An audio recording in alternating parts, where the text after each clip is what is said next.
After e4, d5, take the pawn, queen d5.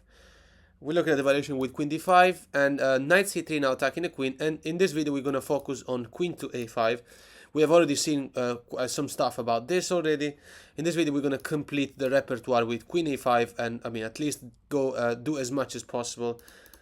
Here, there's a bunch of options that need to be taken into account.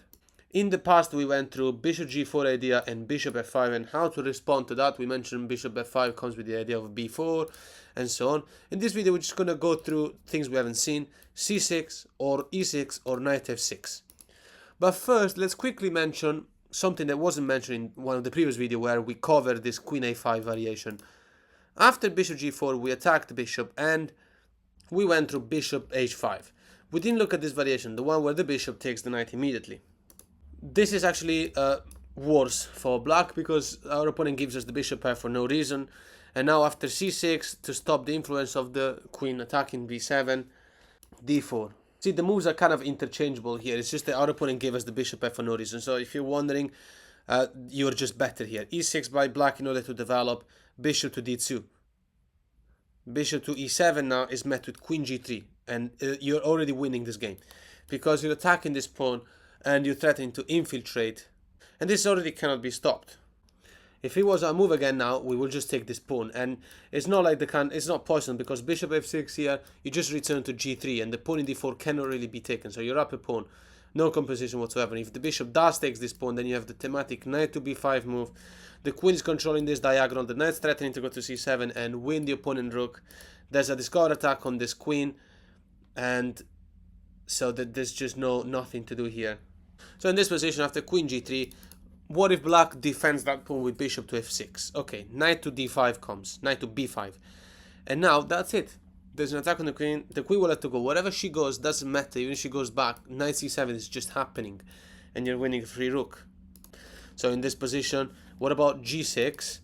To stop the queen going to g7. Okay, knight to b5 again. Right, so for as long as you have a queen here, and the knight attacking c7, you can do that tactic. Right, what about knight to f6 instead? And giving us the pawn, and the opponent thinking, you know what, I'll take the development. Also because, you see, you don't have knight b5 now, because queen takes bishop check, king takes, knight e4 recaptures the material lost by our opponent. So that cannot happen. So after knight f6, we cannot do this knight b5 tactic anymore. We take this pawn, it's not poisoned. Rook to g8, fine, queen a6. Queen h6. Rook to g6, queen to f4. Our queen is not trapped and we haven't lost anything. Now we're still threatening. See, we're still in this diagonal. And now the queen is in f4, no longer in g3. Meaning that now knight b5 is an idea. So if black plays knight d7, for instance, developing knight to b5 does the trick.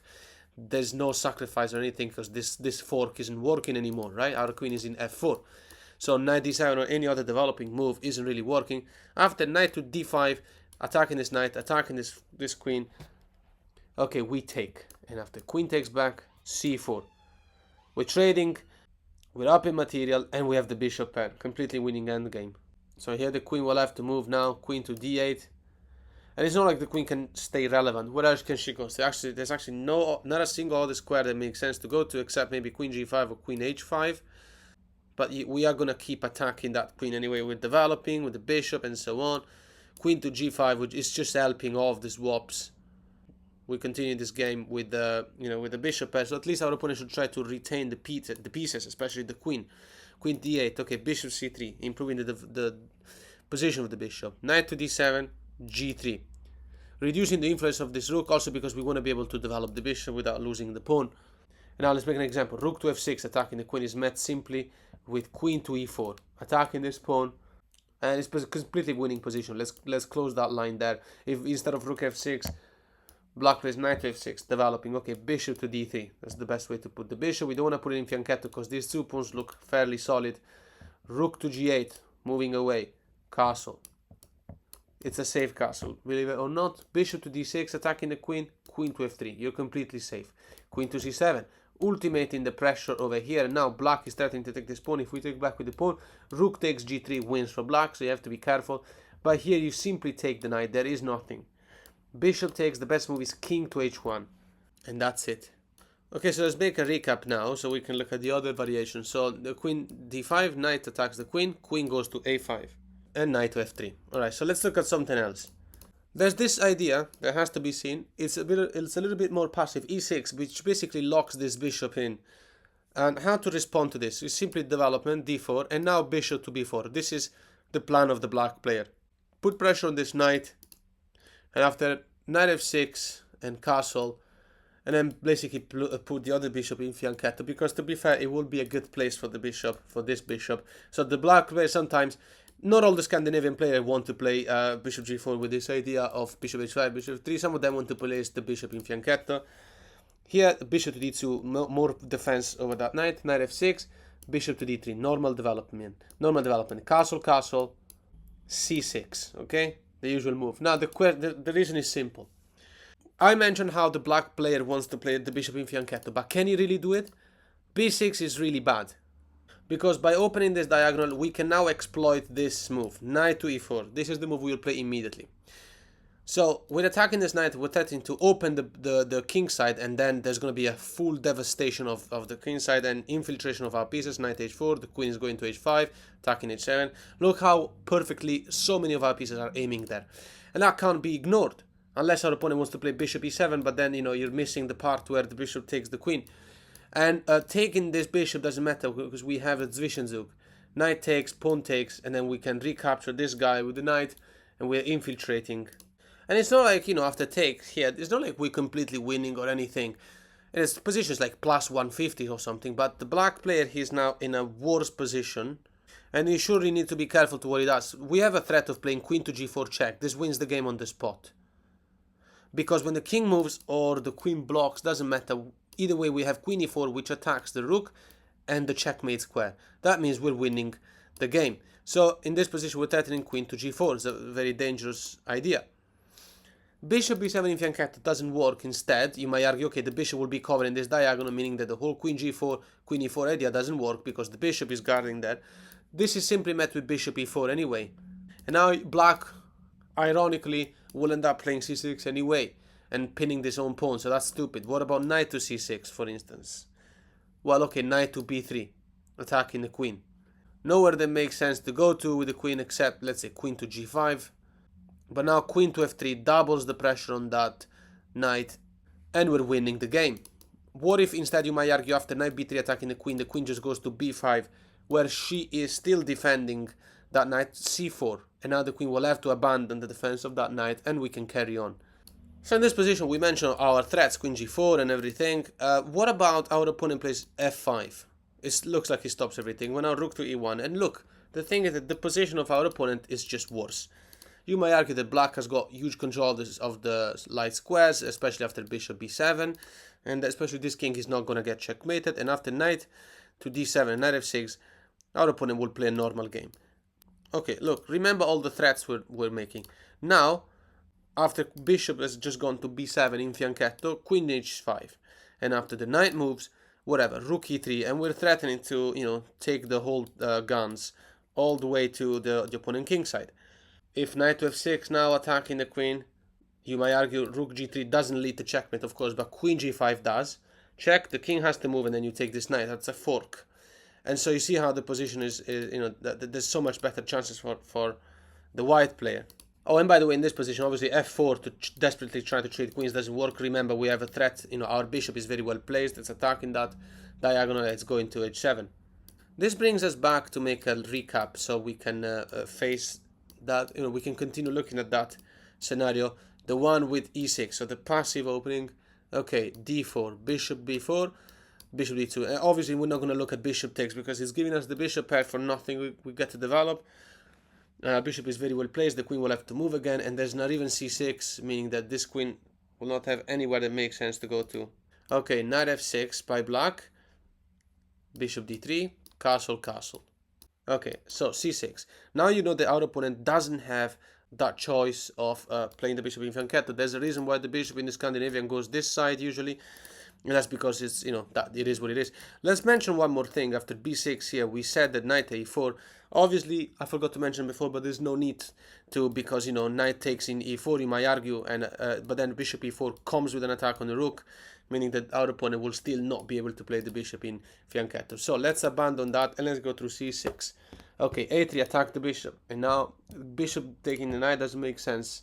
But let's look at it. Okay, first let's go through bishop d6. Okay, knight b5 comes straight away, and you're attacking this bishop just like the bishop is attacking the queen. And when the queen moves, the best thing to do is to take, and now bishop to b4 wins for white. And in this position, after a3, what if our opponent says, well, okay, bishop e7, that doesn't really make a difference because you move the knight, and when you move the knight, and the queen moves, and then take, blah, blah, blah, bishop b4 does the exact same thing.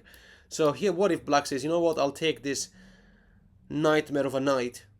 Did you get it? Nightmare of a knight. Okay, well, now you take with the pawn. And the good thing is that you're centralizing the pawn. You're threatening to play c4 and d5 eventually with discover attacks, meaning that you might gain a tempo or two.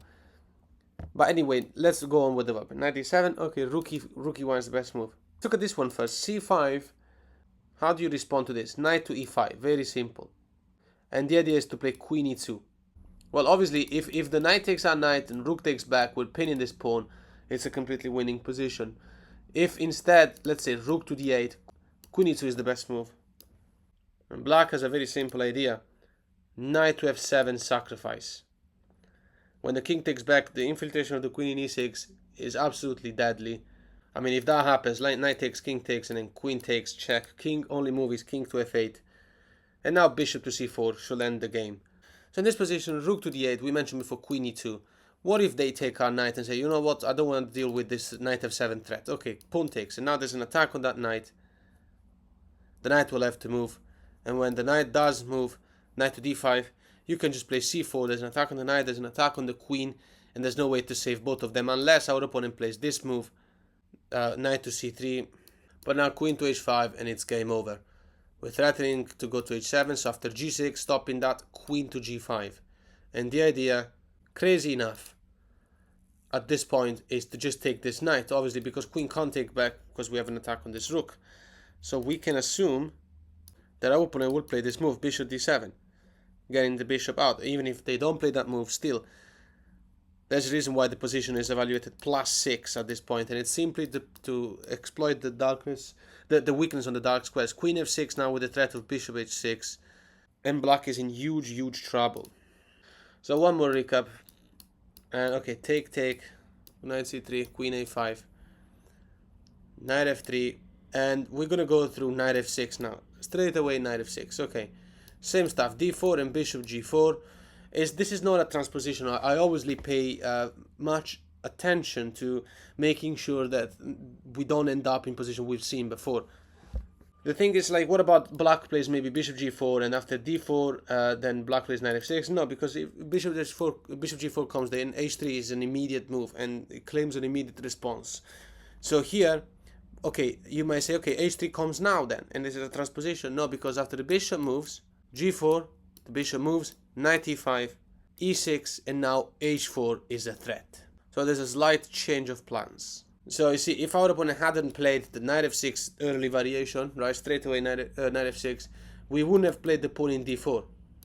But rather now in this position after h3 and g4, we will be playing b4. So make sure you go and watch the part 1 of the queen a5 game of the Scandinavian.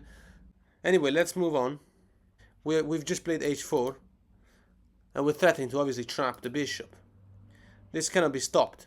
If our opponent plays, for instance, okay, well, h6, then this leads us back to position, like, take. It leads us back to position of, like, the Caro-Kann and moves that we've seen already a million times. So here you take, and this is just that this king is in a really bad position. And it's not like black can say, you know what, I'll put the knight here and castle alongside and be safe, because you're playing knight queen to d3 with an attack on this pawn already. And you're gonna take the pawn check, and that's gonna be, you're gonna take away our opponent's right to castle. So that's real permanent damage. So what about in this position, instead of h6, what about bishop e4? Okay, knight to c4, attacking the queen.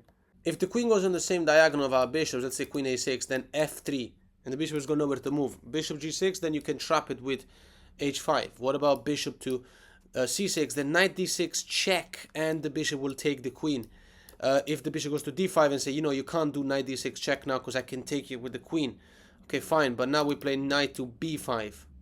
Queen can't take because knight d6 check does win the queen this time, and the knight's threatening this pawn, and it's really not a good show. Our opponent doesn't have to necessarily lose the queen only. He might be able to take a couple of minor pieces, but it's still a crushing advantage. So in this position, instead of going to the light diagonal, what about queen b4? Okay, a3, attack the queen again. Queen to e7. Is the queen away from danger?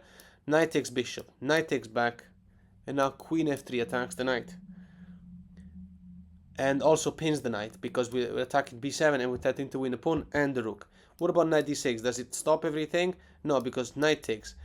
And now we can still go to b7, unless you might argue c takes, and now the pawn is defending, the queen is defending b7. But no, because bishop b5 check, the knight blocks, and now queen b7. We're winning this game easily. So in this position, earlier, after playing h4, we went through bishop e4. What about our opponent plays normal development, bishop d6, and say, let's carry on with development. Worst case scenario, if you play h5, I can play bishop e4 anyway, and then move away. It should be fine. Nothing changes. You still play knight c4 with an attack on the queen, and now the queen will have to move. Queen b4 is not recommended because after a3, the queen doesn't have an escape to that square, to the dark diagonal, and that's going to be game over. So what about queen a6 here? Knight to d2, and there's a discovered attack on the queen. Queen to b6, and now h5 attacks the bishop. The bishop will have to move, but here's the funny thing. We now have two pieces attacking this square, so bishop e4 is no longer possible. We would win a free piece. So let's look at this move. Queen to d4. Is there any compensation for black for losing a piece? No, because take this, and now taking with the pawn doesn't make sense because you lose the rook. Taking with this pawn is really stupid because you keep the file closed. Knight to g4, threatening a cheeky checkmate. Take the pawn, check, and now we're threatening to simply play queen f3 check, and we're completely free from desire. I mean, free from trouble. Instead of taking the pawn, then the king will have to play king f8 in order to try to keep some chances alive. Queen e2 is the best move, defending the checkmate square. Bishop c5, increasing the attack on that square. Knight d goes to e4, and we are now safe forever. Knight to d7, trying to join the game. Fine, we take this knight. There is absolutely nothing. After knight e5, queen goes back to e2. There is no attack. One more recap, so we can close this chapter.